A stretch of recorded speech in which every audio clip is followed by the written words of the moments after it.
जय श्री कृष्ण। ओम नमो भगवते वासुदेवाय नमः। आप सुन रहे हैं पौराणिक अमृतवाणी द्वारा प्रसारित महाभारत कथा को सुनने के लिए हमारे चैनल को लाइक शेयर एंड सब्सक्राइब करें। आगे की कथा प्रारंभ करते हैं। अहिंसा पूर्वक राज्य शासन करने के विषय में द्युमत्सेन और सत्यवान का संवाद। युधिष्ठिर ने पूछा, पितामह, राजा किसी की हिंसा किए बिना प्रजा की रक्षा कैसे कर सकता है? भीष्म जी ने कहा, युधिष्ठिर, इस विषय में द्युमत्सेन और सत्यवान के संवाद रूप प्राचीन इतिहास का उदाहरण दिया जाता है, सुनो। सुना है, एक दिन सत्यवान ने देखा कि पिता की आज्ञा से बहुत से अपराधी फांसी पर चढ़ाने के लिए ले जाए जा रहे हैं। उस समय उन्होंने पिता के पास जाकर कहा, पिताजी, यह सत्य है कि कभी ऊपर से अधर्म सा दिखाई देने वाला कार्य धर्म हो जाता है और धर्म सा प्रतीत होने वाला कार्य भी अधर्म का रूप धारण कर लेता है? तथापि किसी का प्राण लेना तो किसी तरह धर्म नहीं हो सकता। द्युमत्सेन बोले, बेटा, यदि अपराधी का वध करना भी अधर्म हो तो धर्म क्या हो सकता है? अगर डाकू मारे ना जाएं तो धर्म अधर्म सब मिलकर एक हो जाए। कलयुग में तो लोग दूसरों की वस्तु को सीधे हड़प लेना चाहते हैं। यह वस्तु मेरी है, उसकी नहीं है, ऐसा कहने लगते हैं। ऐसी दशा में दंड के बिना लोक यात्रा का निर्वाह कैसे हो सकता है? यदि तुम दंड के बिना भी निर्वाह का कोई उपाय जानते हो तो बताओ। सत्यवान ने कहा, पिताजी, क्षत्रिय, वैश्य तथा शूद्र, इन तीनों वर्णों को ब्राह्मणों के अधीन कर देना चाहिए। जब चारों वर्णों के लोग धर्म के बंधन में बंधकर उसका पालन करने लगेंगे तो उनकी देखा देखी दूसरे मनुष्य, सूत, मागध आदि भी धर्म का आचरण करेंगे। अगर कोई ब्राह्मण आज्ञा न माने तो ब्राह्मण को राजा के पास जाकर कहना चाहिए कि अमुक मनुष्य मेरी बात नहीं सुनता। फिर राजा उस व्यक्ति को दंड दे। दंड विधान ऐसा होना चाहिए जिसमें प्राण जाने का भय न हो। नीति शास्त्र की आलोचना और अपराधी के कार्य पर भली भांति विचार किए बिना दंड देना अच्छा नहीं है। राजा जब डाकुओं का वध करता है तो उनके साथ बहुत से निरपराध मनुष्य, डाकुओं के माता पिता, स्त्री, पुत्र आदि भी काल के ग्रास बन जाते हैं। अतः राजा को बहुत सोच विचार कर दंड का निश्चय करना चाहिए। दुष्ट पुरुष कभी कभी साधु संग से सुधरकर सुशील बन जाता है तथा बहुत से दुष्ट पुरुषों की भी संतानें अच्छी निकल आती हैं। इसलिए दुष्टों को प्राण दंड देकर उनका मूलोच्छेदन नहीं करना चाहिए। उनकी जड़ उखाड़ना सनातन धर्म नहीं है। हल्का सा शारीरिक दंड देना उचित है जिससे उनके पापों का प्रायश्चित हो जाए, अथवा सर्वस्व छीन लेने का भय दिखाया जाए, कैद कर लिया जाए या नाक कान आदि काटकर उन्हें क्रूर बना दिया जाए। प्राण दंड देकर उनके कुटुंबियों को क्लेश पहुंचाना तो कदापि उचित नहीं है।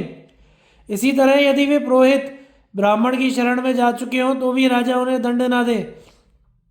प्रजापति की आज्ञा है कि यदि दुष्ट पुरुष ब्राह्मण की शरण जाकर यह प्रतिज्ञा करे कि आज से हम कोई पाप या अपराध नहीं करेंगे तो उन्हें छोड़ देना चाहिए, किंतु बारंबार अपराध करने से पहले उसे पहले की भांति दंड दिए बिना छोड़ना ठीक नहीं है। माथ मुड़ाकर दंड और मृगचर्म धारण करने वाले सन्यासी भी यदि पाप करें तो उन्हें भी दंड देना चाहिए। द्युमत्सेन ने कहा, बेटा, जिस तरह हो सके प्रजा को धर्म की मर्यादा के भीतर रखना चाहिए, यही राजा का धर्म है। लुटेरों का वध न किया जाए तो वे सारी प्रजा को कष्ट पहुंचाते हैं। पहले लोगों को राह पर लाना सुगम था क्योंकि उनका स्वभाव कोमल होता था। सत्य में उनकी विशेष रुचि थी और द्रोह तथा क्रोध की मात्रा उनमें बहुत कम थी। उस समय अपराधी को धिक्कार देना ही भारी दंड समझा जाता था। फिर धीरे धीरे लोगों में अपराध की प्रवृत्ति बढ़ने लगी। इससे वाग्दंड का प्रचार हुआ और अपराधी को कटु वचन सुनाकर छोड़ दिया जाने लगा। उसके बाद जुर्माना वसूल करने का दंड जारी किया गया। अब तो वध का दंड भी प्रचलित है। फिर भी लोगों को मर्यादा के भीतर रखना कठिन हो गया है। लुटेरे देवता, पितर, गंधर्व और मनुष्य किसी के नहीं होते। वे तो मरघट में जाकर मुर्दों के भी जेवर उतार लाते हैं। भला उनको कौन राह पर ला सकता है? उनके ऊपर विश्वास करने वालों को तो मूर्ख ही समझना चाहिए। सत्यवान ने कहा, पिताजी, यदि आप लुटेरों का वध न करके उन्हें सत्पुरुष बनाने में असमर्थ हैं तो और किसी उत्तम उपाय से उनकी वृत्ति का अंत कीजिए। कितने ही राजा लोक कल्याण के लिए कठिन तपस्या करते हैं। उन्हें देखकर उस राज्य में रहने वाले दुष्ट लज्जित होते हैं और वे अपने आचरण को सुधारकर राजा के ही समान सदाचारी बन जाते हैं। बहुत सी प्रजा केवल भय दिखाने से सन्मार्ग पर आ जाती है। अतः श्रेष्ठ भूपाल अपने सद्व्यवहार से ही प्रजा पर अधिक काल तक शासन करते हैं। वे अपराधियों के प्राण नहीं लेते। यदि राजा उत्तम आचरण करता है तो दूसरे लोग भी उसका अनुकरण करते हैं। बड़ों के आचरणों का अनुवर्तन करना मनुष्यों का स्वभाव होता है। जो राजा स्वयं विषय भोगने के लिए इंद्रियों का गुलाम हो रहा है, अपने मन को काबू में नहीं रख पाता, यदि वह दूसरों को सदाचार का उपदेश देने लगे तो लोग उसकी हंसी उड़ाते हैं। अगर कोई मनुष्य दंभ या मोह के कारण राजा के साथ कोई अनुचित व्यवहार करे तो प्रत्येक उपाय से उसका दमन करना चाहिए। ऐसा करने से वह अपनी बुरी आदत छोड़ देता है। जो पाप की प्रवृत्ति रोकना चाहता हो, उस राजा को पहले अपना मन वश में करना चाहिए। इसके बाद यदि अपने सगे बंधु बांधव भी अपराध करें तो उन्हें भी भारी दंड देना चाहिए। जहाँ पाप करने वाले नीच को महान संकट का सामना नहीं करना पड़ता, वहाँ पाप बढ़ता है और धर्म का ह्रास होता है। पिताजी, एक दयालु ब्राह्मण ने मुझे यह उपदेश देते हुए कहा था, तात सत्यवान, मेरे पूर्वजों ने कृपा करके मुझे ऐसी शिक्षा दी थी। इसलिए राजा को सतयुग में, जब धर्म अपने चारों चरणों में से मौजूद रहता है, पूर्वोक्त अहिंसा में दंड का ही विधान करना चाहिए। त्रेता युग आने पर धर्म का प्रचार 1/4 कम हो जाता है। उस समय स्थिति के अनुसार वाग्दंड द्वारा प्रजा का शासन करना उचित है। द्वापर में धर्म के 2 ही पैर रह जाते हैं, उस समय के लिए अर्थदंड उपयुक्त है। किंतु कलयुग में धर्म का चतुर्थ भाग ही शेष रह जाता है, तो उस समय मनुष्यों की आयु, शक्ति और काल का विचार करके दंड का विधान करना उचित है। स्वयं भू मनु ने प्राणियों पर अनुग्रह करके बताया है कि मनुष्य को अहिंसा में धर्म का ही पालन करना चाहिए, जिससे वह सत्य स्वरूप परमात्मा की प्राप्ति कराने वाले धर्म के महान फल से वंचित ना रहे।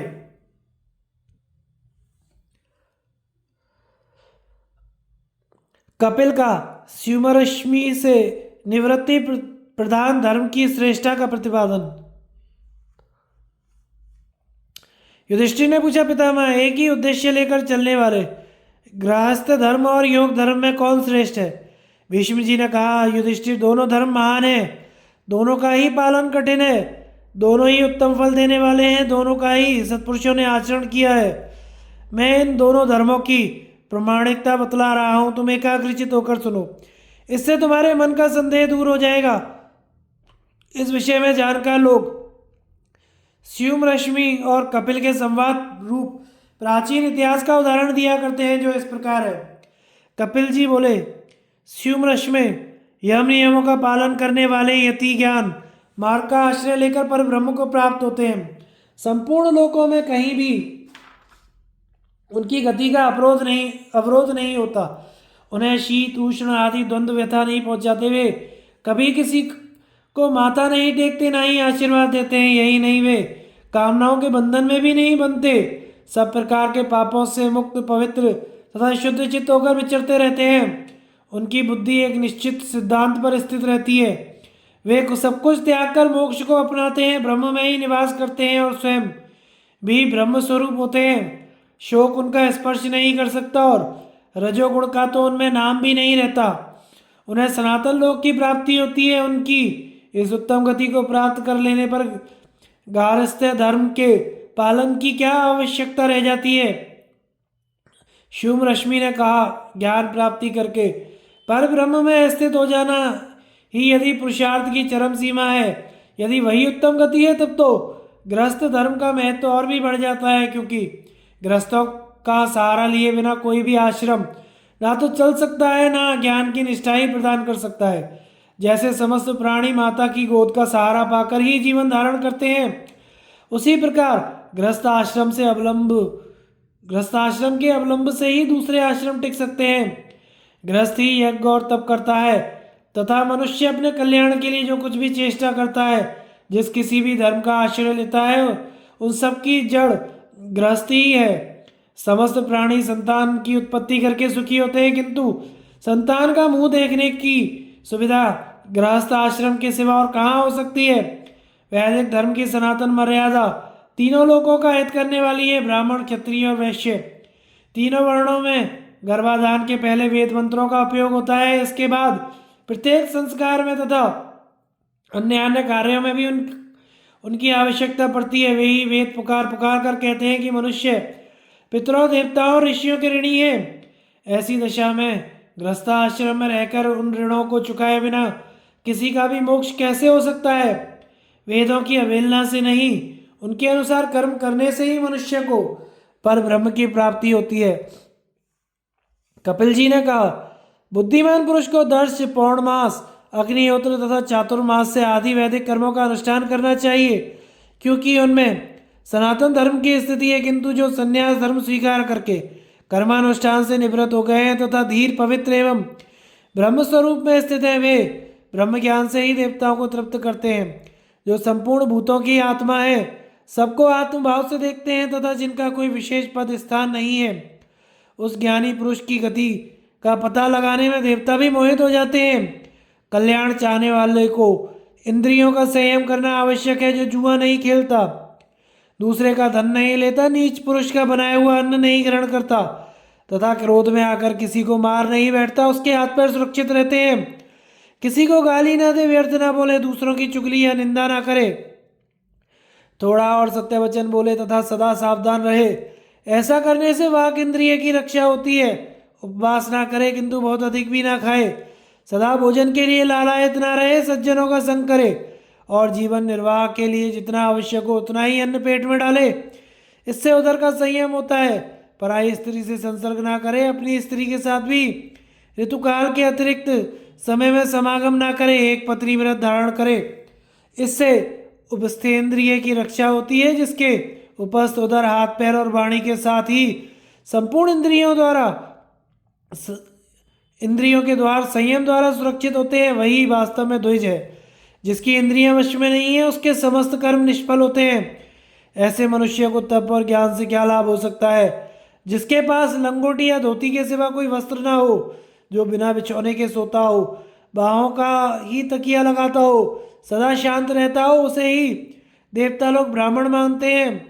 जो दूसरों के दिए हुए सुख दुख का स्मरण नहीं रखता, प्रकृति और उसके कार्यों को जानता है तथा जिससे संपूर्ण भूतों की गति का ज्ञान है, उसे ही देवता लोग ब्राह्मण समझते हैं। जो समस्त प्राणियों से निर्भय रहता है, जिससे दूसरे प्राणी भी भय नहीं मानते, तथा जो संपूर्ण जीवों की आत्मा है, वही देवताओं के मत में ब्राह्मण कहलाता है। जिसका आश्रय लेकर किया हुआ तप संसार के मूलभूत अज्ञान का नाश कर डालता है, उस साधु जनोचित आचार की बहुत बड़ी महिमा है। वह अनादिकाल से चला आता है। मुमुक्षुओं की का वही सनातन धर्म है तथा उसके फल में कभी बाधा नहीं आती। वह संपूर्ण धर्मों से ओतप्रोत है और आपत्ति तथा प्रमाद से रहित है। जो लोग उस आचरण का पालन करने में असमर्थ होते हैं, वे ही परमेश्वर की प्राप्ति कराने वाले तथा अवश्य फल देने वाले कल्याणकारी कर्मों को फलहीन बताया करते हैं। गुणों के कार्यभूत जो यज्ञ यागादि हैं, उनके स्वरूप और विधि विधान को समझना कठिन है। समझने पर भी उनका अनुष्ठान करना मुश्किल है, और यदि अनुष्ठान भी किया जाए तो उनसे नाशवान फल की प्राप्ति होती है। इस बात को तो तुम जानते ही हो। स्युम रश्मि ने कहा, ब्राह्मण, मेरा नाम स्युम रश्मि है और मैं ज्ञान की प्राप्ति के लिए यहाँ आया हूँ।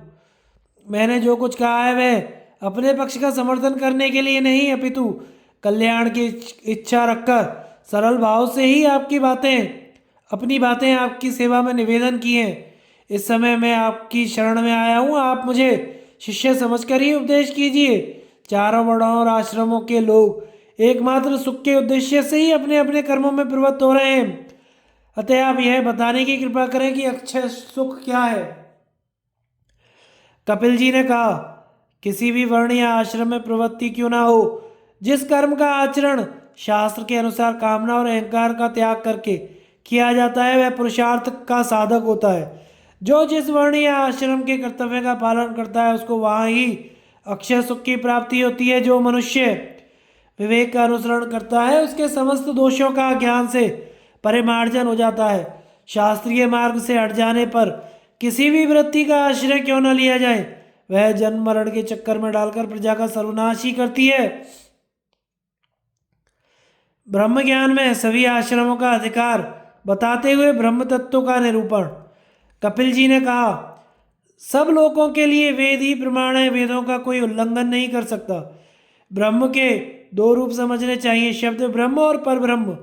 जो पुरुष शब्द ब्रह्म में पारंगत है वह पर ब्रह्म को भी प्राप्त कर लेता है। जो निष्काम भाव से अग्निहोत्र आदि कर्मकांड में लगे रहने वाले पुरुष कभी पाप कर्म में प्रवृत्त नहीं होते, उनके मानसिक संकल्प सिद्ध हो जाते हैं तथा उन्हें विशुद्ध ज्ञान स्वरूप पर ब्रह्म का निश्चय हो जाता है। वे किसी पर क्रोध नहीं करते, ना किसी पर दोषारोपण करते हैं। उनमें अहंकार और मत्सरादि दुर्भावनाओं का सर्वथा भाव रहता है। उनके ज्ञान के साधन श्रवण मन और निधि ध्यासन में उनकी निष्ठा होती है। उनके जन्म कर्म और ज्ञान तीनों ही शुद्ध होते हैं तथा वे समस्त प्राणियों के हित में तत्पर रहते हैं। ऐसे अनेकों राजा और ब्राह्मण हो गए हैं जो अपने कर्मों का त्याग ना करके गृहस्थाश्रम में ही रहे और विधिवत साधना करते रहे। वे सब प्राणियों पर समदृष्टि रखते थे, सरल संतुष्ट ज्ञाननिष्ठ धर्मों के फल का प्रत्यक्ष अनुभव करने वाले और शुद्ध चित्त होते थे तथा शब्द ब्रह्म और पर ब्रह्म दोनों ही में श्रद्धा रखते थे। वे व्रतों का यथावत पालन करके पहले चित्त शुद्ध करते थे, फिर कठिनता में तथा दुर्गम स्थानों में पड़ जाने पर भी धर्मानुष्ठान में तत्पर रहते थे। इसी में उन्हें सुख भी जान पड़ता था। इस तरह सत्य धर्म का आश्रय लेने का के कारण वे अत्यंत तेजस्वी माने जाते थे। वे भी विषयों का प्रकाश करने वाली बुद्धि का भरोसा न रखकर शास्त्र का ही अनुसरण करते थे। वे बड़े पवित्र नियमनिष्ठ यशस्वी होते थे। कामना और कर्म बंधन से मुक्त होकर भी वे नित्य प्रति यज्ञों द्वारा भगवान का यजन करते और काम क्रोध अग्नि को छोड़कर बड़े कठोर कर्मों का आचरण करते थे। अपने उदार कर्मों के कारण उनकी सर्वत्र प्रशंसा होती थी। स्वभाव से भी वे बड़े पवित्र चित्र सरल और शांति परायण और स्वधर्मनिष्ठ होते थे। इसलिए उनके यज्ञ वेदाध्ययन शास्त्रानुसारी कर्म समय समय पर किया हुआ शास्त्राध्ययन और संकल्प ये सभी अनंत फल वाले होते थे। यह बात हमने सदा से सुन रखी है। ऐसे धीरवीर और कठोर कर्मों का आचरण करने वाले स्वकर्मनिष्ठ पुरुष का तप अविद्या की निवृत्ति के लिए भयंकर शस्त्र बन जाता है। ब्रह्मनिष्ठ पुरुष एक ही आश्रम धर्म को 4 प्रकार से विभक्त हुआ मानते हैं। संतजन उसका विधिवत पालन करके परम गति प्राप्त कर लेते हैं। कोई सन्यासी होकर, कोई वन में रहते हुए वानप्रस्थ के रूप में, कोई गृहस्थ रहकर, कोई ब्रह्मचर्य आश्रम का सेवन करते हुए ही आश्रम धर्म का पालन करके परम पद प्राप्त करते हैं। इस समय वे ही द्विजगण आकाश में नक्षत्र रूप से दिखाई देते हैं। नक्षत्रों के समान ही अनेकों तारागण भी हैं। इन सबने संतोष के द्वारा ही अनंत पद प्राप्त किया है, ऐसा ही वैदिक सिद्धांत है। जो इस प्रकार ब्रह्मचर्य का पालन करता है, गुरु सेवा में तत्पर रहता है, दृढ़ निश्चय वाला है तथा समाहित चित्त है, वही ब्राह्मण है। उसके सिवा और कौन ब्राह्मण हो सकता है। चारों वर्ण, चारों आश्रमों के उन तृष्णाहीन विशुद्ध बुद्धि और मोक्ष परायण पुरुषों के लिए जागृत आदि तीनों अवस्थाओं के साक्षी तुरीय का अनुभव कराने वाला वह शम दमादि रूप धर्म समान ही है। शुद्ध चित्त और संयत आत्मा ब्राह्मण उस सनातन पर ब्रह्म को प्राप्त करते हैं जो संतोषी और त्यागी है, वही ज्ञान का अधिकारी है। यह मोक्षदायिनी विद्या यतियों का तो सनातन धर्म है। यह यति धर्म ही अन्य आश्रमों के धर्मों से मिला हुआ हो अथवा स्वतंत्र, इसे जो कोई भी अपनी शक्ति के अनुसार पालन करता है उसका अवश्य कल्याण हो जाता है। केवल शक्तिहीन साधन में तत्परता न रखने वाले पुरुष और कोई इस धर्म का पालन करने की हिम्मत नहीं होती। पवित्र आत्मा तो इसके द्वारा परमात्मा पद पाने की इच्छा करके संसार से मुक्त हो जाता है। शिव रश्मि ने पूछा, भगवान आप तो ज्ञाननिष्ठ हैं और गृहस्थ लोग कर्मनिष्ठ होते हैं, किंतु आप इस समय निष्ठा में सभी आश्रमों की एकता का प्रतिपादन कर रहे हैं। इस प्रकार ज्ञान और कर्म की एकता और पृथकता दोनों ही का भ्रम होने से इनका ठीक ठीक अंतर समझ में नहीं आता, अतः उसे आप यथार्थ रीति से समझाने की कृपा करें। कपिल जी ने कहा, कर्म मन की शुद्धि करते हैं और ज्ञान परम गति रूप है। जब कर्मों द्वारा चित्त के दोष जल जाते हैं तो मनुष्य रस स्वरूप ज्ञान में स्थित होता है। सब प्राणियों पर दया, क्षमा, शांति, अहिंसा, सत्य, सरलता, अद्रोह, निर्भिमानता, लज्जा, तितिक्षा और शम, ये ब्रह्म प्राप्ति के उपाय हैं। इनके द्वारा पुरुष पर ब्रह्म को प्राप्त कर लेता है। विद्वान पुरुष को इस प्रकार कर्म फल का निश्चय समझना चाहिए। जिस स्थिति को संतुष्ट, शांत, विशुद्ध चित्त और ज्ञानिष्ठ पुरुष प्राप्त करते हैं, उसी का नाम परम गति है। जो पुरुष संपूर्ण वेद और उनके प्रतिपाद्य पर ब्रह्म को ठीक ठीक जानता है, उसी को वेदज्ञ कहते हैं। सब तो केवल नौकरी के समान है। वेदज्ञ पुरुष सभी विषयों को जानते हैं, क्योंकि वेद में भी उन सभी का समावेश है। जो कुछ है और जो कुछ नहीं है, उन सभी विषयों की स्थिति वेद में है। संपूर्ण शास्त्रों की एकमात्र निष्ठा यही है कि यह दृश्य जगत में प्रीति काल में तो है और बाद हो जाने पर नहीं है। ज्ञानी की दृष्टि में सद सत्य स्वरूप ब्रह्म ही इस जगत का आदि, अंत और मध्य है। सब कुछ त्याग देने पर ही उसकी प्राप्ति होती है। संपूर्ण वेदों में उसी का प्रतिपादन हुआ है। वह अपने आनंद स्वरूप से सब में अनुगत तथा अपवर्ग मोक्ष में प्रतिष्ठित है। अतः वह ब्रह्मऋत, सत्य, ज्ञात, ज्ञातव्य, सबका आत्मा, चराचर मूर्ति, विशुद्ध सुख स्वरूप, मंगल में सर्वोत्कृष्ट, अव्यक्त का भी कारण और अविनाशी है। उस आकाश के समान असंग, अविनाशी और एक रस तत्व का ज्ञान नेत्रों वाले पुरुष तेज, क्षमा और शांति रूप शुभ साधनों के द्वारा साक्षात्कार करते हैं, जो वास्तव में ब्रह्मवेत्ता से अभिन्न है। उस परम ब्रह्म को हम नमस्कार करते हैं। धर्म की प्रधानता बतलाने के लिए एक ब्राह्मण और कुंडधार मेघ की कथा। राजा युधिष्ठिर ने पूछा, पितामह, वेदों ने धर्म, अर्थ और काम तीनों की ही प्रशंसा की है। अतः आप मुझे यह बताइए, इनमें से किसको प्राप्त करना सबसे अच्छा है? भीष्म जी बोले, राजन, इस विषय में एक प्राचीन इतिहास है। एक बार कुंडधार नाम के मेघ ने प्रसन्न होकर अपने एक भक्त पर कृपा की थी। वह प्रसंग मैं तुम्हें सुनाता हूँ। किसी समय एक निर्धन ब्राह्मण ने सकाम भाव से धर्म करना चाहा। तब उसने यज्ञ अनुष्ठान के लिए धन पाने की इच्छा से बड़ा कठोर तप किया। इसी निश्चय से उसने भक्तिपूर्वक देवताओं की बड़ी पूजा की, तो भी उसे धन न मिला। एक दिन उसने अपने समीप देवताओं के सेवक कुंडधार मेघ को खड़ा देखा। उसे देखते ही ब्राह्मण के मन में उसके प्रति भक्तिभाव उत्पन्न हुआ और वह सोचने लगा, यह देवता मुझे अवश्य बहुत सा धन देगा। यह सोचकर उसने धूप, दीप, चंदन, पुष्प, तरह तरह के नैवेद्यों से उसकी पूजा की। इससे थोड़ी देर में प्रसन्न होकर मेघ ने कहा, सत्पुरुषों ने ब्रह्म हत्या, सुरापान, चोरी और व्रतभंग करने वालों के लिए तो प्रायश्चित बताए हैं, किंतु कृतघ्न के लिए कोई प्रायश्चित नहीं है। इसके बाद वह ब्राह्मण कुशाओं की शैया पर सो गया। वह श्रम, दम, तप और भक्तिभाव से संपन्न तथा शुद्ध हृदय वाला था। उसे रात ही में कुंडधार के प्रति अपनी भक्ति का परिचय मिल गया। उसने स्वप्न में बहुत से देवता देखे। उनमें मणिभद्र नाम का एक देवश्रेष्ठ अन्य देवताओं के सामने तरह तरह के फल याचकों को प्रस्तुत कर रहा था। देवता लोग उन फल याचकों के शुभ कर्मों के बदले उन्हें राज्य, धन आदि दे रहे थे। इतने में ही कुंडधार देवताओं के आगे आकर पृथ्वी पर लेट गया। तब उससे मणिभद्र ने पूछा, कुंडधार, तुम क्या चाहते हो? कुंडधार बोला, यह ब्राह्मण मेरा भक्त है। यदि देवता लोग मुझ पर प्रसन्न है तो मैं इसके ऊपर कुछ कृपा कराना चाहता हूँ, जिससे इसे कुछ सुख मिल सके। तब देवताओं के ही कहने से मणिभद्र ने उससे कहा, उठो उठो, लो तुम्हारा काम बन गया, अब प्रसन्न हो जाओ। देखो, इस ब्राह्मण को धन की इच्छा हो तो इसे मनमाना धन दे दो। किंतु कुंडधार ने यह सोचकर कि मानव देह चंचल और नाशवान है, उससे कहा, इस ब्राह्मण की बुद्धि तप में लग जाए। मैं अपने भक्त को रत्नों से भरी हुई पृथ्वी या कोई विशाल रत्न राशि नहीं देना चाहता। मेरी तो यही इच्छा है कि यह धार्मिक हो जाए। मणिभद्र ने कहा, राज्य और तरह तरह के दूसरे सुख भी सर्वदा धर्म के ही फल हैं, इसलिए इसे फल ही भोगने दो। उनमें किसी प्रकार का शारीरिक क्लेश भी नहीं है।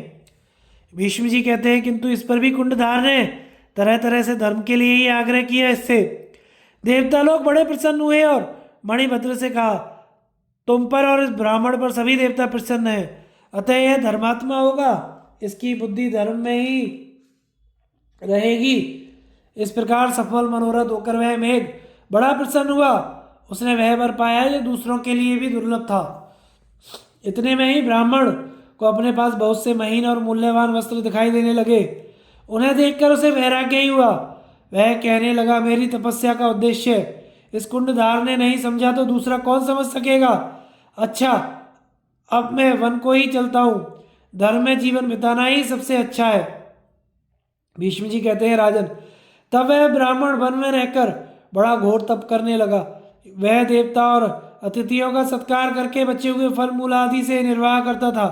फिर फल मूल आदि को छोड़कर पत्ते खाने लगा। तत्पश्चात उसे भी छोड़कर पानी पीकर रहने लगा। इसके बाद कई वर्ष तक वायु भक्षण करके ही रहा। इस तरह धर्म पर श्रद्धा रखने से और कठोर तपस्या करते रहने से उसकी दृष्टि दिव्य हो गई। उसे ऐसा मालूम होने लगा, यदि मैं प्रसन्न होकर किसी को धन या राज्य देना चाहूँ तो मैं अवश्य राजा हो जाएगा। मेरा वचन मिथ्या नहीं होगा। इतने में ही उसके तप के प्रभाव से तथा भक्तिभाव से प्रेरित होकर कुंडधार प्रकट हुआ। ब्राह्मण ने उसकी विधिवत पूजा की। तब कुंडधार ने कहा, विप्रवर, तुम्हें बड़ी अच्छी दिव्य दृष्टि प्राप्त हुई है। उसके द्वारा तुम राजाओं की गति और भिन्न भिन्न लोकों को स्वयं देखो। ब्राह्मण ने अपने दिव्य नेत्रों से देखा कि हजारों राजा नरक में पड़े हुए हैं। कुंडधार बोला, तुमने बड़े भक्तिभाव से मेरी पूजा की थी। यदि इस पर भी तुम धन पाकर दुखी भोगते रहते तो बताओ मेरा क्या उपकार होता। क्या तुम्हारे ऊपर मेरा अनुग्रह माना जाता। देखो देखो, एक बार तुम फिर इनकी दशा पर दृष्टि डालो। पता नहीं मनुष्य भोगों की लालसा क्यों करता है। इससे उसके लिए स्वर्ग का द्वार तो प्राय बंद ही हो जाता है। इस बार ब्राह्मण ने देखा कि उन भोगी पुरुषों को काम, क्रोध, लोभ, भय, मद, निद्रा, तंद्रा, आलस्य आदि घेरे हुए खड़े हैं। कुंडधार ने कहा, देखो, सब प्राणी इन्हीं दोषों से घिरे हुए हैं, किंतु देवताओं की कृपा से आज तुम तो अपने तप के प्रभाव से दूसरों को भी राज्य और धन देने में समर्थ हो गए हो।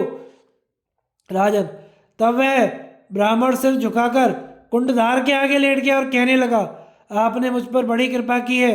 आपके स्नेह को न जानकर मैंने काम और लोभ के कारण आपके प्रति जो दुर्भावना की है उसके लिए आप मुझे क्षमा करें। कुंडधार ने, मैं तो पहले ही क्षमा कर चुका हूँ, ऐसा कहकर ब्राह्मण को गले लगाया और फिर वहीं अंतर्ध्यान हो गया। इस प्रकार कुंडधार की कृपा से तपस्या द्वारा सिद्धि पाकर वह ब्राह्मण सब लोकों में विचरने लगा। आकाश मार्ग से चलना, संकल्प द्वारा अभीष्ट वस्तु को प्राप्त कर लेना तथा धर्म, शक्ति और योग के द्वारा जो परम गति मिलती है वे सभी सिद्धियां उसे प्राप्त हो गई। देवता, ब्राह्मण, संतजन, यक्ष, मनुष्य और चारण, ये सब भी धार्मिकों का ही आदर करते हैं, धनाढ्य या कामी पुरुषों का नहीं। राजन, देवताओं का तुम्हारे ऊपर बड़ा अनुग्रह है। इसी से तुम्हारी बुद्धि धर्म में लगी हुई है। धन में तो सुख का लेश मात्र ही रहता है, परम सुख तो धर्म में ही है। पापी, धर्मात्मा, विरक्त और मुक्त होने के कारण तथा मोक्ष के साधनों का वर्णन। राजा युधिष्ठिर ने पूछा, पितामह, मनुष्य पापी किस प्रकार हो जाता है, धर्म में किस प्रकार प्रवृत्त होता है, उसे वैराग्य कैसे होता है और वह मोक्ष किस उपाय से प्राप्त करता है। भीष्म जी बोले, राजन, तुम्हें सब धर्मों का पता है तो भी धर्म मर्यादा की स्थिति के लिए मुझसे प्रश्न कर रहे हो। अच्छा, तुम आरंभ से ही मोक्ष, वैराग्य, पाप और धर्म के विषय में सुनो। मनुष्य विषयों को ठीक ठीक जानने के लिए उनमें इच्छापूर्वक प्रवृत्त होता है। इससे जिस विषय में उसका राग होता है उसे पाने के लिए बहुत से काम करता है। वह अपने प्रिय रूप और गंधादि का बार बार सेवन करना चाहता है। इससे उसका उनमें राग हो जाता है और फिर उस पर क्रमशः द्वेष, लोभ, मोह का भी अधिकार हो जाता है। इस प्रकार लोभ, मोह एवं राग द्वेष से ग्रस्त होकर उसकी बुद्धि धर्म में प्रवृत्त नहीं होती।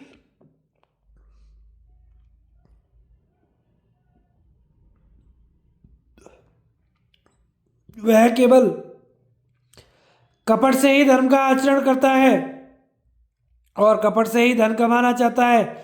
इस प्रकार बुद्धि की कपट में प्रवृत्ति हो जाने से उसकी पाप में ही रुचि हो जाती है। फिर तो यदि उसे कोई सगे संबंधी पाप करने से रोकते हैं तो वह शास्त्र के प्रमाण देखकर उन्हें युक्ति युक्त उत्तर देने लगता है। राग और मोह के कारण उसका 3 प्रकार का अधर्म बढ़ता है। वह पाप का चिंतन करता है, पाप ही बोलता है और पाप ही करता है। साधु जनों को दोष के दोष दिखाई देते हैं, परंतु जो वैसे ही आचरण वाले होते हैं वे उसके मित्र बन जाते हैं। उसे तो इस लोक में ही सुख नहीं मिलता, परलोक की तो बात ही क्या है। इस प्रकार तो पापी पुरुष बनता है। अब धर्मात्मा की बात सुनो। धर्मात्मा पुरुष सर्वदा कल्याणकारी धर्मों का आचरण करता है, इसलिए उसका कल्याण ही होता है। वह कल्याणप्रद धर्म के द्वारा उत्तम गति प्राप्त करता है। जो पुरुष सुख दुख की पहचान में कुशल है, अपनी बुद्धि से पहले ही इन राग द्वेष आदि दोषों को देख लेता है तथा सत्पुरुषों की सेवा करता है, उसकी बुद्धि का साधुओं की सेवा और सत्कर्मों के अभ्यास से विकास होता है तथा उसे धर्म में ही आनंद आता है और धर्म ही उसके जीवन का आधार बन जाता है। उसका मन केवल धर्म से प्राप्त हुए धन में ही जाता है, जहाँ गुण देखता है उसी के मूल को सींचता है। इस प्रकार के आचरण से पुरुष धर्मात्मा बनता है, उसे धर्मनिष्ठ सुहृद प्राप्त होते हैं। ऐसे सच्चे मित्र और पवित्र धन पाकर वह इस लोक में सुखी रहता है और परलोक में भी सुख पाता है।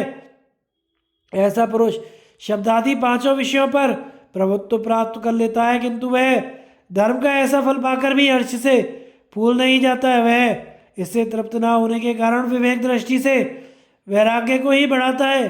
ज्ञान नेत्र खुल जाने के कारण जब उसे काम रस और गंध में सुख नहीं जान पड़ता तथा उसका मन शब्द स्पर्श और रूप में भी नहीं फंसता, तो वह सब कामनाओं से मुक्त हो जाता है और धर्म को नहीं छोड़ता। संपूर्ण लोकों का नाशवान समझकर वह धर्म के फलभूत स्वर्ग आदि की इच्छा को भी त्याग देने का प्रयत्न करता है। तदनंतर उपाय पूर्वक मोक्ष के लिए यत्नशील हो जाता है। इस प्रकार धीरे धीरे मनुष्य में वैराग्य की प्रवृत्ति होती है। इससे वह पाप करना छोड़कर धर्मात्मा बन जाता है, फिर मोक्ष भी प्राप्त कर लेता है। भरतश्रेष्ठ, तुमने मुझसे पाप धर्म वैराग्य और मोक्ष के विषय में प्रश्न किया था, सो मैंने तुम्हें उनका स्वरूप समझा दिया। अतः तुम सब प्रकार की परिस्थितियों में धर्म का ही आचरण करना, क्योंकि जो लोग धर्म में डटे रहते हैं उन्हें सदा रहने वाली परम सिद्धि प्राप्त होती है। राजा युधिष्ठिर ने पूछा, पितामह, आपने उपाय से मोक्ष की प्राप्ति बताई, बिना उपाय के नहीं, सो अब मैं विधिवत उसका उपाय ही सुनना चाहता हूँ। भीष्म जी बोले, महाप्राज्ञ, तुम तरह तरह के उपायों से सर्वदा सब प्रकार के हितकर साधनों की खोज किया करते हो, इसलिए तुम में यह सूक्ष्म वस्तुओं की परीक्षा करने का गुण होना उचित ही है। देखो, जो मार्ग पूर्व समुद्र की ओर जाता है वह पश्चिम की ओर नहीं जा सकता। इसी प्रकार मोक्ष का भी एक ही मार्ग है। सुनो, मैं उसका विस्तार से वर्णन करता हूँ। मुमुक्षु पुरुष को चाहिए कि क्षमा से क्रोध का, संकल्प त्याग से कामनाओं का, भगवत ध्यान आदि सात्विक गुणों से सेवन से निद्रा का, अप्रमाद से भय का, आत्मा के चिंतन से श्वास प्रश्वास का तथा धैर्य से इच्छा द्वेष और काम का नाश करे, भ्रम मोह संशय रूप आवरण का शास्त्र के अभ्यास से तथा लक्ष्य की विस्मृति और चित्त का अन्य विषय में चला जाना, इन दोनों दोषों का ज्ञानाभ्यास से दमन करे। बात पित्त आदि जनित उपद्रव और रोगों का हितकारी सुपाच्य, परिमित आहार से लोभ और मोह का संतोष से तथा विषयों का तत्व दृष्टि से निराकार करे। अधर्म को दया से, धर्म को पालन करके, आशा को भविष्य चिंतन का त्याग करके और अर्थ को आसक्ति के त्याग से जीते। वस्तुओं की अनित्यता का चिंतन करके, स्नेह का योगाभ्यास के द्वारा क्षुधा का, करुणा के द्वारा अभिमान का और संतोष से तृष्णा का त्याग करे। तंद्रा को खड़ा होकर तर्क वितर्क के द्वारा, निश्चय द्वारा, बहुभाषण को मौन द्वारा और भय को शूरवीरता के द्वारा काबू में करे। वाणी आदि बाह्य इंद्रियों का मन में, मन का बुद्धि में, बुद्धि का आत्मा में, उसका शुद्ध चेतन परमात्मा में निरोध करे। इस प्रकार मनुष्य को शांत और पवित्र कर्मा होकर इस परमात्मा पद का ज्ञान प्राप्त करना चाहिए। इसके लिए वह काम, क्रोध, लोभ, भय और निद्रा, इन 5 दोषों को छोड़कर वाणी का संयम रखते हुए योगाभ्यास का अध्ययन करे। ध्यान, अध्ययन, दान, सत्य, लज्जा, नम्रता, क्षमा, शौच, आचार शुद्धि और इंद्रिय संयम, इन सबके द्वारा मनुष्य का तेज बढ़ता है, उसका पाप नष्ट हो जाता है, उसके संकल्प सिद्ध होने लगते हैं और हृदय में विज्ञान का आविर्भाव हो जाता है। इस प्रकार जब वह निष्पाप और तेजस्वी हो जाए तो मिताहार करते हुए इंद्रियों को जीतकर काम क्रोध को काबू में रखकर अपने शुद्ध स्वरूप को पर ब्रह्म पद में स्थित करने का संकल्प करे। अमूर्ता, अनासक्ति, काम क्रोध को त्यागना, दीनता, गर्व और उद्वेग से दूर रहना, निष्काम भाव से मन, वाणी और शरीर का संयम करना, यही मोक्ष का शुद्ध और निर्मल मार्ग है। भूत और इंद्रिय आदि के विषय में नारद और देवल मुनि का तथा तृष्णाक्षय के विषय में मांडव्य और जनक का संवाद। भीष्म जी ने कहा, राजन, इस विषय में देवर्षि नारद और देवल का संवाद रूप यह प्राचीन इतिहास प्रसिद्ध है। एक दिन बुद्धिमानों में श्रेष्ठ वयोवृद्ध देवल ऋषि को बैठे देखकर नारद जी ने उनसे प्राणियों की उत्पत्ति और प्रलय के विषय में प्रश्न किया। उन्होंने पूछा, ब्राह्मण, यह स्थावर जंगम जगत कहाँ से उत्पन्न हुआ है और प्रलय काल में यह किसमें लीन हो जाता है? देवल ने कहा, देवर्षि, सृष्टि के समय परमात्मा जिनसे समस्त प्राणियों की रचना करते हैं उन्हें भौतिक विज्ञानवादी विद्वान पंचभूत कहते हैं। परमात्मा की प्रेरणा से काल इन्हीं के द्वारा प्राणियों को रचता है। जो इनसे भिन्न किसी और तत्व का को भूतों का उपादान कारण बताता है वह निस्संदेह झूठी बात कहता है। नारद, ये 5 भूत और छठा काल नित्य, अविचल और अविनाशी हैं और तेजोमय महत्व की स्वाभाविकी की कलाएं हैं। किसी भी युक्ति या प्रमाण से इन 6 के अतिरिक्त और कोई तत्व नहीं बताया जा सकता। इसलिए जो कोई दूसरी बात कहता है उसका कथन अवश्य निर्मूल है। तुम यही निश्चय करो कि ये 6 ही जगत रूप में स्थित हैं। 5 महाभूत काल तथा भाव और अभाव अर्थात पूर्व जन्म के संस्कार और अज्ञान, ये 8 तत्व नित्य हैं और ये ही सब प्राणियों की उत्पत्ति और लय के कारण है। प्राणियों का शरीर पृथ्वी का विकार है। श्रोत्रेंद्रिय आकाश से उत्पन्न हुई है तथा नेत्रेंद्रिय सूर्य से, प्राणवायु से और रक्त जल से उत्पन्न हुए हैं। विद्वानों का मत है कि नेत्र, नासिका, कर्ण, त्वचा, जिह्वा, ये 5 ज्ञान इंद्रियां ही विषयों को ग्रहण करने वाली हैं। इन 5 के देखना, सूंघना, सुनना, स्पर्श करना और रस ग्रहण करना, ये 5 गुण हैं तथा रूप, गंध, शब्द, स्पर्श और रस, ये 5 विषय हैं। किंतु इन 5 विषयों का ज्ञान इंद्रियों को नहीं होता। इन्हें जानता तो क्षेत्र के जीव ही है। शरीर और इंद्रियों की अपेक्षा चित्त श्रेष्ठ है, चित्त से मन श्रेष्ठ है, मन की अपेक्षा बुद्धि श्रेष्ठ है और बुद्धि से भी क्षेत्र के श्रेष्ठ है। जीव पहले तो अपनी इंद्रियों द्वारा उनके अलग अलग विषयों को प्रकाशित करता है, फिर मन से विचार करके बुद्धि द्वारा उनका निश्चय करता है। आध्यात्म चिंतन करने वाले पुरुष 5 इंद्रिय तथा चित्त, मन और बुद्धि, इन 8 को ज्ञानेंद्रियां कहते हैं। हस्त, पाद, वायु, उपस्थ और मुख, ये 5 कामेंद्रियां हैं। इनका भी विवरण सुनो। मुख इंद्रिय का उपयोग बोलने और भोजन करने में है।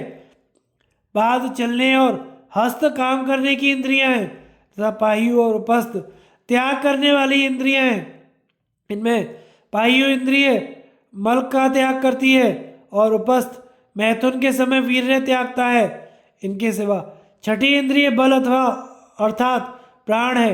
इस प्रकार मैंने अपनी वाणी से तुम्हें समस्त इंद्रियों तथा उनके ज्ञान, कर्म एवं गुण को सुना दिया। जब अपने अपने काम से थककर इंद्रियां शांत हो जाती हैं तब मनुष्य सो जाता है। इंद्रियों की निवृत्त हो जाने पर भी यदि मन निवृत्त ना होकर विषयों का ही सेवन करता रहे तो उसे स्वप्नावस्था समझना चाहिए। जागृत अवस्था में जो सात्विक, राजस, तामस भाव प्रसिद्ध हैं उन्हीं का भोगप्रद कर्म की सहायता से स्वप्न में अनुभव होता है। 5 कामेंद्रियां, 5 ज्ञानेंद्रियां, प्राण, मन, चित्त, बुद्धि, ये 14 इंद्रियां और सत्वादि 3 गुण, ये 17 तत्व माने गए हैं। इनसे पृथक 18वां जीव है जो शरीर में रहता है और नित्य है। जब जीव का वियोग हो जाता है तो शरीर और उसमें रहने वाले ये तत्व भी नहीं रहते।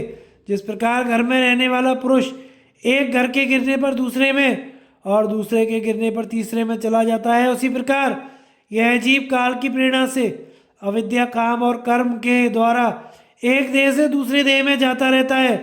अज्ञानी जन देह से अपना संबंध मानते हैं, इसलिए देह का वियोग होने पर उन्हीं को दुख होता है, किंतु बोधवानों ने का निश्चय आत्मा की असंगता के विषय में निश्चल होता है, इसलिए उन्हें इससे कुछ भी खेद नहीं होता।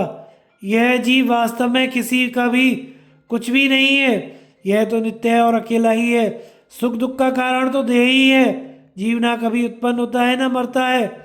जब कभी इसे तत्व ज्ञान होता है तो यह शरीर के संबंध से छूटकर परम गति प्राप्त कर लेता है। देह पुण्य पाप में है, कर्मों के क्षय के साथ इसका भी क्षय होता रहता है। इस प्रकार शरीर का क्षय हो जाने पर यह जीव ब्रह्मत्व को प्राप्त हो जाता है। पुण्य पाप के क्षय के लिए आत्मज्ञान ही साधन है।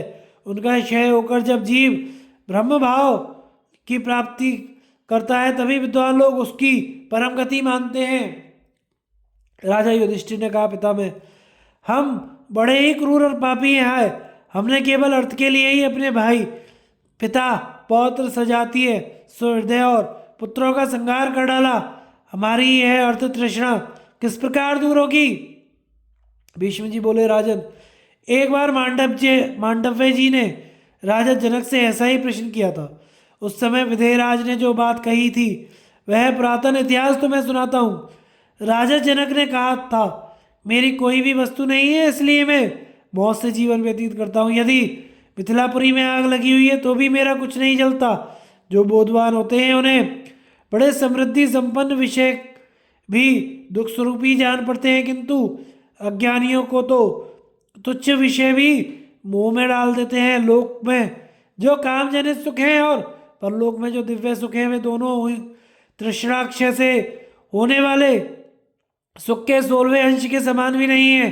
जिस प्रकार कालक्रम से बछड़े की आयु बढ़ने के साथ सींग भी बढ़ते जाते हैं, उसी प्रकार धन के साथ तृष्णा की भी वृद्धि हो जाती है। यदि थोड़ी सी वस्तु भी अपनी मान ली जाती है तो नष्ट होने पर वही दुख का कारण बन जाती है। इसलिए कामनाओं की वृद्धि नहीं करनी चाहिए। कामनाओं की आसक्ति दुख रूपी है। यदि किसी प्रकार धन मिल जाए, उसे धर्म में ही लगा दे, भोग की सामग्री इकट्ठी ना करे। विद्वान अन्य सब प्राणियों को भी अपने समान ही देखता है, इसी से वह कृतकृत्य और शुद्ध चित्त होकर सब वस्तुओं को त्याग देता है। वह सत्य असत्य, हर्ष शोक, प्रिय अप्रिय, भय अभय आदि सभी द्वंद्वों को त्याग कर अत्यंत शांत और निर्विकार हो जाता है। तृष्णा का त्याग दूषित अंतःकरण वालों के लिए अत्यंत कठिन है। यह मनुष्य के बूढ़े हो जाने पर भी शिथिल नहीं होती, उसके जीवन पर्यंत रहने वाले रोग के समान है। अतः इसका त्याग करने में ही सुख है।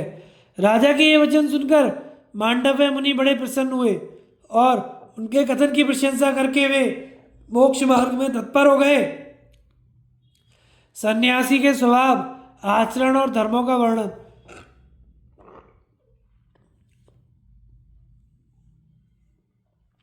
राजा युधिष्ठिर ने पूछा, दादाजी, प्रकृति से परे जो पर ब्रह्म अविनाशी परम धाम है, उसे कैसे स्वभाव, कैसे आचरण, कैसी विद्या, कैसे कामों में तत्पर रहने वाला पुरुष प्राप्त कर सकता है?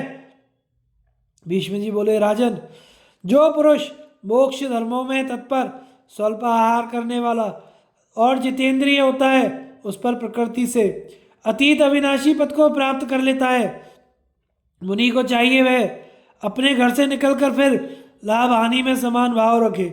यदि अपने अभीष्ट पदार्थ मिलने लगे तो उनकी भी उपेक्षा करता रहे।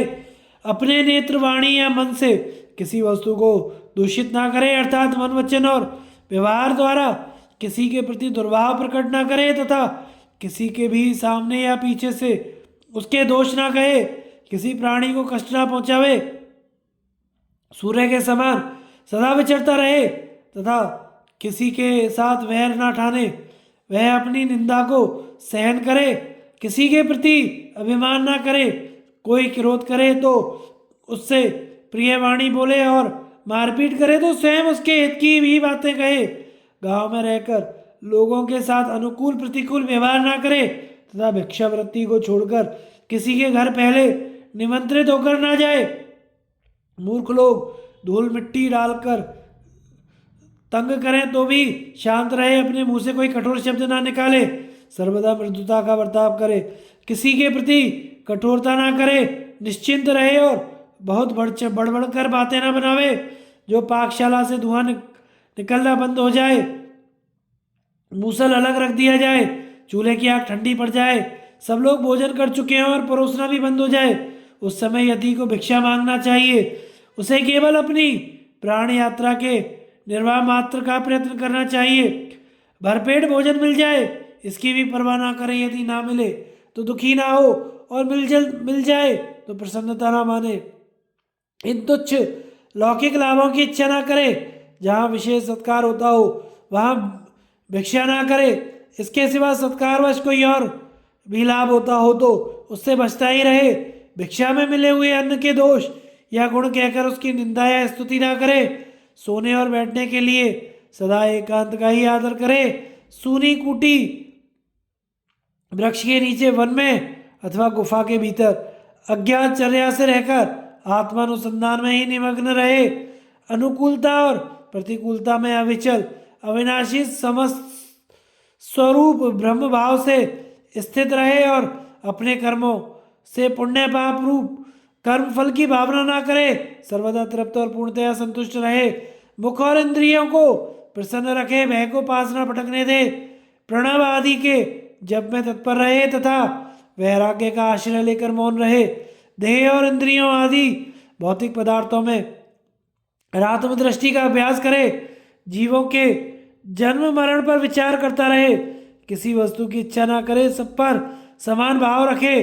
भात आदि पकाए तथा कंदमूल आदि बिना पकाए भोजन से निर्वाह करे। आत्मलाभ के लिए प्रशांत चित्त मिताहारी जितेंद्रिय रहे। तपस्वी को वाणी मन क्रोध हिंसा उदर और उपस्थ इन वेगों को वश में रखना चाहिए। जहाँ निंदा या प्रशंसा हो वहाँ दोनों में समान भाव रखकर उदासीन रहना चाहिए। संन्यासाश्रम में इस प्रकार का आचरण अत्यंत पवित्र माना गया है। सन्यासी को उदारचित्त, सब प्रकार जितेंद्रिय, सब ओर से असंग सौम्य अनिकेत समाहित चित्त होना चाहिए। उसे अपने पूर्वाश्रम के परिचित देशों में नहीं रहना चाहिए। गृहस्थ और वानप्रस्थों से संसर्ग नहीं रखना चाहिए। अपनी रुचि को बिना प्रकट किए जो वस्तु मिले उसी को पाने की इच्छा रखनी चाहिए तथा अभीष्ट वस्तु मिलने पर प्रसन्न नहीं होना चाहिए।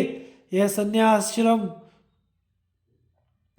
ज्ञानियों के लिए तो मोक्ष स्वरूप है, किंतु अज्ञानियों के लिए श्रम रूपी है। हारित मुनि ने इस धर्म को विद्वानों के लिए मोक्ष का विमान ही बताया है। जो पुरुष सबको अभयदान करके घर से निकल जाता है उसे तेजो में लोकों की प्राप्ति होती है तथा वह अजर अमर हो जाता है। ब्राह्मी स्थिति का वर्णन करते हुए भीष्म जी का वृत्रासुर की कथा सुनाना। राजा युधिष्ठिर ने कहा, दादाजी सभी लोग मुझे बड़ा भाग्यवान कहते हैं, किंतु मेरी दृष्टि में तो मुझसे बढ़कर दुखी कोई व्यक्ति नहीं है। वास्तव में तो शरीर धारण करना ही महान दुख है। ना जाने यह दुखनाशक संन्यास हम कब ग्रहण करेंगे। हम ना जाने कब यह राजपाट छोड़कर वन में जा सकेंगे। भीष्म जी बोले, राजन अनंत कोई वस्तु नहीं है, सभी की एक सीमा है। आवागमन भी प्रसिद्ध ही है। इस लोक में अविचल वस्तु कोई नहीं है। तुम जैसा मानते हो वह भी ठीक नहीं है, क्योंकि ऐश्वर्य से भी आसक्ति होने पर ही दोष लगता है। तुम लोग तो धर्मात्मा हो, इसलिए समय आने पर क्षमा आदि के अभ्यास द्वारा मोक्ष को प्राप्त कर लोगे। जीव पुण्य पाप के कारण ही सुख दुख पर अधिकार नहीं कर पाता तथा उन सुख दुख से उत्पन्न हुए तमोगुण द्वारा आच्छन्न हो जाता है। किंतु जिस समय यह ज्ञान द्वारा अज्ञान जनित अंधकार को नष्ट कर देता है उसी समय ऐसे सनातन पर ब्रह्म का साक्षात्कार हो जाता है। राजन इस विषय में एक प्राचीन कथा है, उसमें यह बताया गया है कि ऐश्वर्य से भ्रष्ट होकर वृत्रासुर ने किस प्रकार का आचरण किया था, उसे तुम एकाग्र होकर सुनो। वृत्रासुर ने वृत्रासुर को देवताओं ने परास्त कर दिया, उसका राज्य छिन गया तथा कोई भी उसका सहायक नहीं रहा। तो भी केवल इस राग द्वेष शून्य बुद्धि का आश्रय लेकर ही वह अपने शत्रुओं के बीच में निश्चिंत होकर रहता था। इस ऐश्वर्यहीन अवस्था में उससे शुक्राचार्य ने पूछा, दानवराज, तुम्हें देवताओं ने परास्त कर दिया, फिर भी आजकल तुम्हारे चित्त में किसी प्रकार की व्यथा नहीं जान पड़ती, इसका क्या कारण है? वृत्रासुर ने कहा, ब्राह्मण, मैंने सत्य और तप के प्रभाव से जीवों के जन्म मरण का रहस्य ठीक ठीक जान लिया है। उसमें मुझे तनिक भी संदेह नहीं रह गया है, इसलिए अब उनके विषय में मुझे हर्ष या शोक नहीं होता। जीव काल के अधीन होकर अपने पापों के कारण बलात् नरक में गिरते हैं और कोई अपने पुण्यों के प्रभाव से दिव्य लोकों में जाकर आनंद मनाते हैं। इस प्रकार अपने कुछ पुण्य पापों का फल भोग कर बचे हुए कर्मों के भोग के लिए बार बार इस लोक में जन्मते मरते रहते हैं। कामना के बंधन में बंधे हुए अनेकों जीव नरक में पड़कर विवश होकर पशु पक्षियों की सहस्त्रों योनियों में जन्म लेते हैं। इस प्रकार मैंने सभी जीवों को जन्म मरण के चक्कर में पड़े देखा है। शास्त्र का भी ऐसा ही सिद्धांत है कि जैसा कर्म होता है वैसा ही फल मिलता है। इस तरह सारा संसार भगवान काल के नियमानुसार चलता रह रहा है। उसे ऐसी ऐसी बातें कहते देखकर शुक्राचार्य ने कहा, भैया तुम तो बड़े बुद्धिमान हो, फिर ऐसी असुर भाव का नाश करने वाली व्यर्थ बातें क्यों बना रहे हो? वृत्रासुर बोला, ब्राह्मण, आपको तथा दूसरे महामती महानुभावों को यह मालूम ही है कि पहले विजय के लोभ से मैंने बड़ा तप किया था। उस समय अपने तेज के कारण मैं तीनों लोकों में सबसे बढ़ चढ़ गया था और मैंने दूसरे प्राणियों से अनेकों भोग सामग्रियां छीन ली थी। मैं सर्वदा निर्भय होकर आकाश में विचरता था तथा संसार का कोई भी प्राणी मुझे नहीं जीत सकता था। इस प्रकार तप के प्रभाव से मैंने जो ऐश्वर्य पाया था वह मेरे कर्मों से नष्ट भी हो गया, किंतु मैं धैर्य धारण करके उसके लिए चिंता नहीं करता हूँ। जिस समय मैं देवराज इंद्र के साथ युद्ध कर रहा था उस समय उनकी सहायता के लिए आए हुए भगवान हरि के मैंने दर्शन किए थे। वे प्रभु नारायण, बैकुंठ, पुरुष, अनंत शुक्ल, विष्णु, सनातन, मुंजकेश, हरिश्मश्रु तथा और संपूर्ण भूतों के पितामह हैं भगवान। अवश्य ही अब भी मेरी तपस्या का कोई अंश बचा हुआ है जो मैं आपसे कर्मफल के विषय में प्रश्न करने की इच्छा रखता हूँ। कृपया यह बताइए कि किस उत्तम फल को पाकर जीव अजर अमर हो जाता है तथा किस कर्म या ज्ञान के द्वारा उस फल की प्राप्ति हो सकती है। भगवान शुक्राचार्य और वृत्रासुर में ये बातें चली रही थी कि वहाँ महामुनि सनत कुमार उनके संशय को दूर करने के लिए पधारे। शुक्राचार्य और दानवराज वृत्र ने उनका पूजन किया। वे एक बहुमूल्य आसन पर विराजमान हुए। जब वे आराम से बैठ गए तो महर्षि शुक्र ने कहा, भगवान, इस दानवराज को भगवान विष्णु का श्रेष्ठ महात्म्य सुनाने की कृपा कीजिए। यह सुनकर श्री सनत कुमार जी बोले, दैत्य प्रवर, भगवान विष्णु का उत्तम महात्म्य सुनिए। देखिए, यह सारा जगत उन्हीं में स्थित है। वे ही समस्त भूतों की रचना करते हैं, वे ही प्रलय काल आने पर उनका संहार करते हैं और वे ही कल्पांतर के आरंभ में उनकी पुनः सृष्टि करते हैं। समस्त भूत उन्हीं में लीन होते हैं और उन्हीं से उत्पन्न होते हैं। उन्हें कोई शास्त्र ज्ञान द्वारा अथवा तपस्या या यज्ञ के द्वारा नहीं पा सकता। वे तो इंद्रियों के निग्रह से ही प्राप्त हो सकते हैं। जो बाह्य और आभ्यंतर कर्मों में प्रवृत्त होकर बुद्धि से निष्काम भाव द्वारा मन को शुद्ध करता है, वह अनंत सुख को प्राप्त करता है। कर्मों के द्वारा जीव की शुद्धि सैकड़ों जन्मों में हो पाती है, किंतु कोई जीव महान प्रयत्न करके एक ही जन्म में शुद्ध हो जाता है। भगवान नारायण आदि अंत से रहित हैं। वे ही समस्त चराचर प्राणियों की रचना करते हैं। वे विश्व का संहार करने वाले सबके नियामक और शुद्ध चिद्रूप हैं। वे ही समस्त भूतों में क्षर और अक्षर रूप से ही रहते हैं। पृथ्वी उनके चरण हैं। स्वर्गलोक मस्तक है, दिशाएं भुजाएं हैं, आकाश कान और सूर्य नेत्र है, चंद्रमा मन है और मह तो तत्व बुद्धि है, और जल रसनेन्द्रिय है। संपूर्ण ग्रह उनकी भ्रुकुटियों में स्थित है, और नक्षत्र समूह नेत्रों के तेज से प्रकट हुए हैं। सत्व रजतम तीनों गुण नारायण स्वरूप हैं। संपूर्ण आश्रमों के तथा जपादि कर्मों के फल भी वे ही हैं तथा वे अव्यय परमात्मा ही कर्म त्याग रूप से संन्यास के फल हैं। वेद मंत्र उनके रोम है, प्रणव उनकी वाणी है तथा अनेकों वर्ण और आश्रम उनके आश्रय हैं। उनके अनेकों मुख हैं, वे ही हृदय में आश्रित धर्म आत्मदर्शन रूप परम धर्म तप और सत असत स्वरूप है, वे ही श्रुति शास्त्र यज्ञ पात्र और 16 ऋत्विज हैं, वे ही प्रजापति विष्णु अश्विनी कुमार इंद्र मित्र वरुण और यम कुबेर हैं। जिस समय मनुष्य की ज्ञान दृष्टि खुलती है उसी समय उनका साक्षात्कार होता है। जगत की उत्पत्ति से लेकर प्रलय पर्यंत एक कल्प होता है। ऐसे करोड़ों कल्प तक जीव स्थावर जंगम योनि में आते जाते रहते हैं। यदि 1 योजन चौड़ी 500 योजन लंबी और 1 कोस गहरी सहस्त्रों अगाध बावड़ियाँ हो तो उनमें बाल के अग्रभाग द्वारा एक दिन में केवल 1 बूंद जल निकाला जाए तो उनकी सबके सूखने में जितना समय लगेगा उतना ही समय प्रजा की उत्पत्ति प्रलय रूप एक काल में लगता है। जीव अज्ञान के कारण ही अपने अपने कर्मों के अनुसार भिन्न भिन्न गतियों को प्राप्त होते हैं। इस प्रकार नित्य प्रति शुद्ध चित्त से ब्रह्मानुसंधान करते हुए वह उस शुद्ध चिन्मात्र भाव रूप परम गति को प्राप्त कर लेता है।